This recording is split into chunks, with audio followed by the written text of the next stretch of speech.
Just watched the short film Fountain of Youth. Like to just introduce ourselves to the audience and your role in the film, please. My name is AJ, I'm the writer, director and producer. My name is Paul and I played Julian. My name is Danny and I played Amy. My name is Chirag, I'm a producer and DOP. Thank you all for joining us. AJ, you've been to Romford festivals a few times, so welcome back. Nice to see you again. Thank you. So let's talk about this one then. Where did the inspiration come from? I think it was more of an amalgamation of ideas really. So I was looking at different things, for example, CEOs or high net worth individuals, like, using their money to kind of cheat aging. And then you were looking at people who were kind of doing body modification, like, Ozempic or Botox and stuff like that. And we know with these like new technologies that come out that sometimes they seem great at the beginning, but they have side effects later on. And I think it looks like we're getting to a dangerous place where one day something will happen like this, where, we'll kind of try to play God a bit too much, and then it could go wrong. At the same time, the reason I wanted to kind of make it a mockumentary was because obviously there's exposition involved, and it's part of a short film. But I also wanted to look at the family dynamics of what would happen if the patriarchal figure actually could cheat aging and be younger. So the problems that we saw in the film were like, he looks young. So we always see these people in Hollywood who are like 50 or 60 going out with like 25-year-olds. And for some reason, because they're rich and famous, it tends to be okay. But if you saw a normal couple like that, you'd be like, what's going on? And we tend to see a lot of like rich people who tend to do that. But in this situation, it was like Julian, who's 59, but actually 33, going out with his sister's best friend or son's ex. Yep. And so when you look at his family dynamics, obviously he doesn't age anymore. So as his wife gets older, she kind of out-ages him, and then does he kind of look for the younger model? Replace her, yeah. Yeah, so there were quite a few things going on in terms of themes, which I was trying to get across in there. Yeah. How long did it take you to write the script? So it actually, once I had the seed of the idea, it didn't take too long. Chirag, I remember when we were finishing Infidelity, which was our other movie, I was like, Chirag, I've got this idea for the script, give me like a week and I'll write it. So I think it was like 20 pages, and I think I wrote it within like a week, and then obviously we changed a few things. I've got to credit Chirag with the pedo pan part, because originally the dialogue was Peter Pan, obviously the boy who wants to always stay young. And then Chirag came up with pedo pan, which was like classic Chirag humour. That's something for your gravestone, isn't it? Yeah, exactly that. Don't put that on there, please. Let's go down the line then. Paul, when did you first get involved? What attracted you to play this part and being involved in this film? Well, for me, it's always the writing and off the page was just really funny, and just what he was exploring, what AJ was exploring in the film, and also the journey, because sort of the first 2/3 of the film, Julian's really in control. Everything seems composed. Seems like the trajectory is going to continue, and then completely does a 180, which is interesting to explore that. So. What attracted you to play the role? Yeah, so I actually got approached by AJ. I think it was I got approached online, and then I did an online audition, and it went really well, but it was Can you explain what you mean by approach online? Oh god, okay. Approach through Mandy. No, nothing dodgy, guys. But yeah, no, and then I did like an online Zoom call, and it was like I immediately loved the script. It was really creative, and yeah, so immediately was like, yes, I'd love to do it, and that was it. Yeah, I was looking for a certain profile of actress as well on Mandy, so you can search by age and whatever. And when I came across Danny and a few others actually, so when I spoke to Danny over the Zoom and we talked about the script, she really got it. And I think we used a certain Hollywood actor, which we won't name, but we used his example as something that we all know can who you're we all know who we're talking about. He's probably going to win the Oscar this year. We definitely don't know who we're talking about. Chirag, sorry, so you've worked with AJ before? Yeah, we have. We've worked on 3 films now. Yeah, I would say 3 longer shorts and a couple of shorter shorts as well. So yeah, it's been a good relationship, and made it sort of grow and continue. So as a DOP, what was your biggest challenge making this film? cinematographer? Yeah. Everything's always a challenge, really. But I didn't really see much of a challenge, to be fair. Just sort of a different sort of genre, I guess. That's for me. It was a bit different, but yeah, no, it was good. I didn't really have much of a challenge. I think in terms of, so the first day was in a studio, right, Yeah. for interviews, I and think because so. we had done like Infidelity, which was a super complex, like in terms of shots and everything on the Millennium Bridge, and like I remember sitting down with Chirag on the first day, and the lights were set up and the mics were down. I was like, Chirag, this is a bit like, it seems a bit too easy this time. Like nothing's gone wrong. Like what's going on? Yeah. So I think in terms of the first day in the studio, it was quite routine, and it became routine because we had experience by then. But I think the day, which Danny just reminded me, was with the- horrific.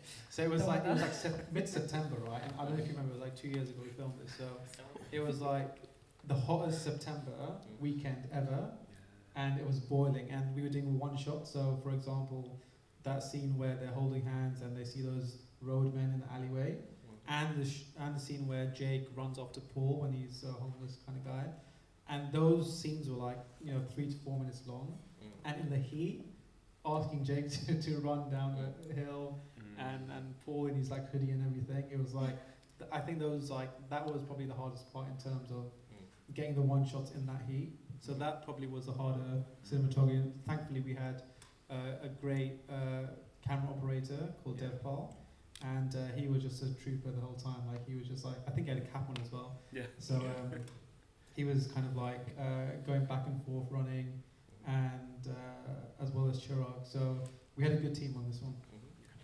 So, question for Paul and for Danny. What kind of director is AJ? How kind of involved does he get? Does he leave you to it? And did you have much time to sort of work between the two of you? Yeah, he's I'd say a good mix of rock and roll with a real understanding of what he wants. So I know him to be confident enough to let his actors do what they need to do. And if he needs to say something and come in, his notes are always usually really cool, really on the mark. So yeah, like he came across as a far more experienced director for where he's at in his career than a lot of other directors I've worked with. So. What kind of challenges were there for yourselves? Did you? The weather. Yeah. I think for me it was like, this was the first like short film I've ever done as an actor, so this was like a few years ago now, but so I think just for me at least, just being on set for the first time and hoping everything went smoothly, and it did, and it was a great first experience for me, and like Paul said, like working with AJ was great because it wasn't like he was super controlling, and I think as the actor you can just get into your character, and if there was any direction he'd give it, but it was always done really great, and yeah. Yeah, I think what I try to do is also, we rehearse quite a bit, like we do table reads online, and any direction kind of I try to do right at the beginning over the Zoom call when it's like we're not wasting filming time. And so I was pretty confident Paul had the character down, and Danny as well. I don't think I gave Paul any direction in the film at all. I'm not sure, because we had talked about it so in detail before, and Paul was super committed. I remember when we had the homeless scene, and then we were about to go, and then Paul was like, wait 1 second, got some like dirt from like a front garden and put on his face, so he just looked a bit more dirtier. And I just looked at that, I was like, this guy's gonna make it. He's so committed. But talking about that scene, that was a challenge because it was one take. So there were countless times. There was somebody mentioning that they knew the street in Leytonstone that we shot on, but there's a road and cars would drive by, there'd be planes, and so getting a one take was a bit of a challenge. So. And there was a kid's birthday party happening, like at the door, so where our sound guy had to run from. So. And he was wearing flip flops as well. That day was definitely like, as straightforward as the studio day was. That day was definitely a bit more random. Let's start at the end then. Have you got a favourite shot or moment in the film when you see it up on a big screen? Yeah, I think it's the running scene, to be fair, when Jake runs after him. That one take was great. I think that's probably my favourite. Have you got one, Danny? This has got to be the pedo pan. I'm sorry, but every time. And also, like, not to toot my own horn, but I think my facial expression when I give that kind of look is pretty good, so I find it quite funny. Yeah, I mean, it's like in classical drama, the point of catharsis, the crisis point is that last scene. And just the technical challenge of, it was a bit like theatre actually, because I had to do the repetition of takes, so, and to do justice to the story of where the character's at, where Julian was at. So. For me, I mean, I think it was actually the last shot, which was the slow motion scene with Tommy, Joanna, Tom and Adie. That was kind of like a epilogue kind of scene where I kind of wanted to show like, all right, we've had a bit of fun here, but like, you know, if we do carry on like this, we could actually get to a point where the scene at the end is kind of like the people are laughing, right? Because they've like cheated aging and they're young, but at cost of having like future generations. So are we so like self-absorbed, right, that we rather look great ourselves and actually not, you know, carry on the human race? Like, is that a trade we're willing to do? I feel like, especially what I've seen like currently in this generation, it's like people are just less children oriented and a bit more for themselves. Like it's all about themselves. So that's just one like kind of epilogue. And the shot was done really well, right? So I remember it was like Dev Paul on his like knee with the shoulder rig, and then Chirag helping him out as well. And it seemed quite straightforward, but it actually was hard to, because it was in slow motion, because it was like in a place where people were walking past. But I think that was my favourite shot. Has anyone got a question from the audience at this point? Pop your hand up for me. Yeah, we're just going to get a mic to you, just a bit.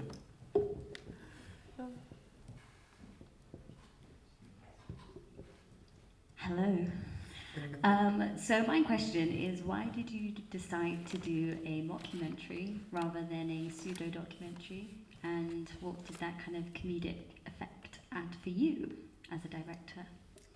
So we were talking before Romford Film Festival, right? So my last two films, Joggers and Infertility, were like crime thrillers. So I actually wanted to try something different. I probably think my style is more crime thriller and kind of more serious drama and stuff. But I kind of thought, okay, let me just, for my like third short film, let me change it up a bit. Let me try like a sci-fi mockumentary, which is kind of like black comedy, a dark comedy. And I chose mockumentary because there is actually, in 18 minutes, there's an 18-minute film, it's hard to like get across the idea of what we're explaining, right? So I needed some exposition. And I think in the mockumentary form or documentary form, it was much easier to do. Unless this was like a feature film, in which case I might have changed it a bit, not made it like a straight up mockumentary. But I think because about 7 minutes of the film is like the interviews, right? Trying to set up the characters. I thought the mockumentary was probably the best way. And even when I was writing down the dialogue, it just lended itself to a mockumentary rather than any other type of genre. It was a change of genre for us, right? So we were like, okay, it's a bit risky. Because the thing with like dark comedies, it's super hard to like, with a drama, you know it's going to be like sad or whatever, or a thriller, right? But to try to make people laugh, it's really hard. So I really respect comedy filmmakers ever since I made this film, because like it's really hard to make people laugh and get the timing right and get the performances on point. If people don't laugh, then it's not funny, right? So it's different from the drama. Like you can cry or you can feel sad, and fair enough. But a comedy is super hard. So it was a good challenge to do a comedy. I'd rather have done a short film mockumentary than try a feature film comedy and it not like hit. So it's good that I had this experience. Like, for example, I don't think I'd ever do a period piece, even though I do love period pieces, right? But doing a short film period piece would be better for me, just because I would see like, is there something I can do? Did I get the costumes right? Did I get the language right? And so before I actually make a feature film, it's just one of those things I want to kind of test the waters. And mockumentary was definitely one of the genres I wanted to test before I moved on. Do you want to make another comedy? Would you make another comedy? I think if I did, I mean, short or feature, I think I would definitely get a couple of writers in as well. I would try to direct it, but I think I would definitely get some. I'd probably be more of a straight comedy, because that's a bit easier to do than like a subtle comedy where you don't know whether to laugh or not. but I think I'm probably going to stick with the drama thriller kind of genre rather than comedy. Maybe if I've got some experience in feature filmmaking in terms of drama, thrillers, etc., I might try to go back into a dark comedy or comedy. But it's super hard to do. Like, I have so much respect now for. I mean, I did before, but it's so much respect now because it's like such a hard genre to do. And people like the Farrelly brothers who have made some great films, and like the guy who made Jojo Rabbit, for example, Taika Waititi, right? Like, they're just amazing in terms of how they can get the humor across. Like in Jojo Rabbit, for example, like, you're dealing with like the Nazis, and in a comedy way. That's so hard to do, and he does it so well. And that's something I think I'm not at that point yet, and so maybe it's something I should just leave to those types of directors and take it on myself. Anyone else? Yep. Just wait 1 second.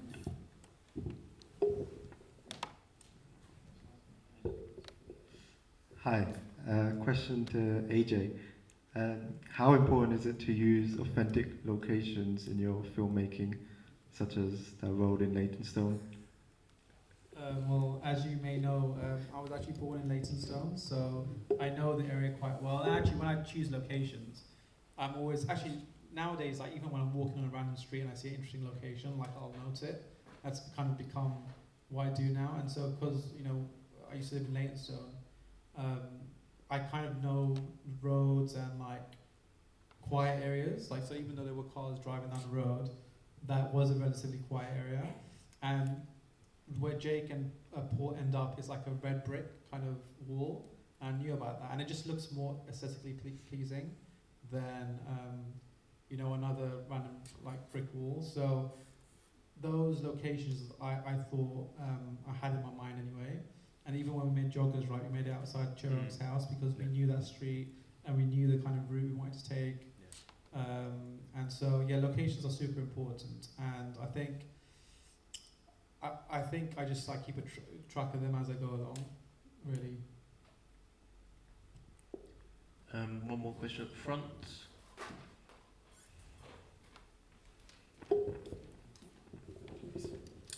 What was the best thing that you learnt whilst filming this film?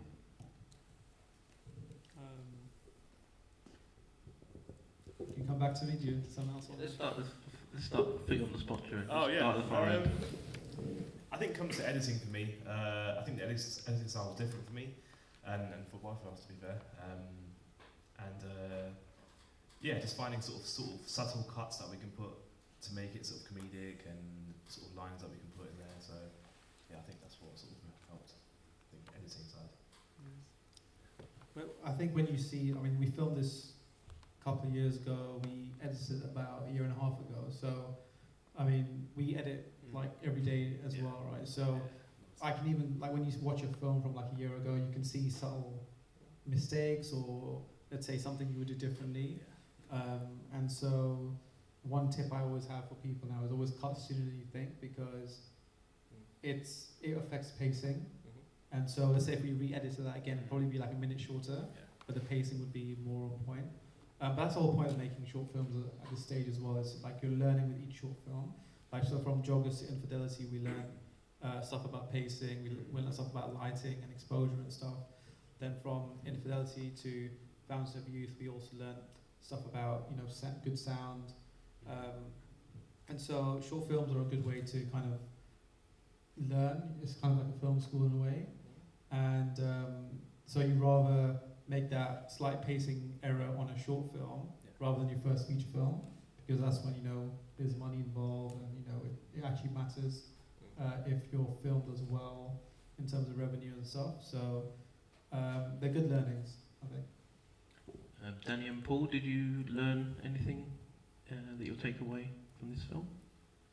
I think for me, like I said earlier, it was my first short film, so even just as an actor, just being on set was such a great experience for me. So yeah, that in general was just so much that I learned from that experience. For me, I thought a lot about having a 59-year-old experience in a 33-year-old body. That was something that I was thinking about a lot, how to bring that across. And then the other one was I love theatre and doing these continuous takes. But in the film environment, it was something I took away a lot from that, because there's certain marks we needed to hit to stay in the frame, and then things like that really gave me a lot of experience in terms of one take for the screen. So I don't think any of us are going to work with a certain Mr. DiCaprio anytime soon. But if you could act alongside or collaborate with anyone, who would you choose? AJ, do you want to go first? Do you know what? It's super hard to kind of choose, because like a lot of you know, I love the work of Christian Bale, and I think that he's not really made as many movies in the last few years, and that guy I think is one of the best actors of his generation, and he was on such a great run between he was in Empire of the Sun back in the 80s as well, when he was amazing. But I think, let's say, from about, you know, American Psycho all the way up until, you know, Big Short, for example, like he was on such a great run. And I feel like, obviously, you know, actors have their own lives and stuff. Maybe he wants to do less work. I know he's in The Bride, which is coming out next year, but I feel that that actor is someone who just like can knock everything out of the park. And I would love to work with him one day, because like I really feel that he deserves like, you know, more recognition. We talked about DiCaprio, and I think they're both very good actors. But if you talk about DiCaprio versus Bale, a lot of people will say DiCaprio is, you know, just career choices and everything are much better. But Bale has that potential to be up there with DiCaprio. But I think he's just taken it easy in terms of choices recently. So that's someone I like to work with and kind of like do like a John Travolta, Tarantino thing and bring him back. Well, I'm going to cheat, because this person's already dead, but I would have loved to have worked with an actor called Paul Schofield. Do you know who that is? I recognise the name. Yeah. Was he in like Man of All Seasons or something? Yeah, that's one. Yeah. Yeah. Man of All Seasons, mainly a theatre actor. Yeah. He was sort of the British Brando, ahead of his time. He was channeling something different. I would say Jodie Comer. Literally loved her from Killing Eve, but also she's played so many different characters and done so many different accents. I think she's so talented. So yeah, it'd be amazing to work with her. I'm going to go with Morgan Freeman, because I think he's a great actor. I think he's timeless. He's been around for many years, and yeah, he's wonderful. Solid choice. Right, final question. What's everyone's next project? What you're all working on? Let's start at the end again. What's your next project? We've got stuff in the pipeline, so not for this year, but next year we've definitely got stuff going on. Some sort of winding down. I've got a busy period coming up now, so He's getting married. yeah, I'm getting married. So yeah, Congratulations. So yeah, just focusing on that at the moment, and then yeah, next year. Nothing currently, but I just finished on a horror film, a feature film, which is exciting. So that'll be coming out next year. So yeah.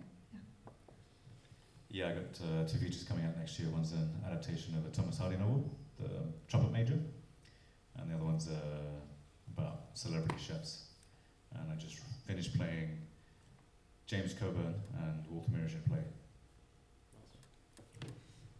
So I'm trying to make that leap now from short films to feature films, and so it's obviously a longer process. It normally takes a couple of years from like even green light to a finished film.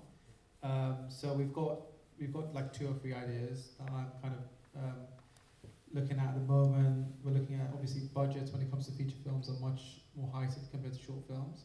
So we have to actually raise that investment, and so it's just me kind of now learning how to really do that. And once we do raise that investment, then hopefully we'll film next year maybe and release the year after. So you may not see anything from us for another year, but that's how it is with with feature films. Yeah. It's kind of a long process.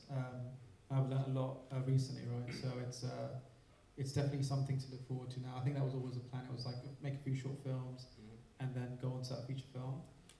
So yeah, hopefully that's next. Great stuff. Congratulations on this film, and good luck to you all in the future. Thank you for coming and representing the film. Thank you. Have a round of applause, please, for our filmmakers.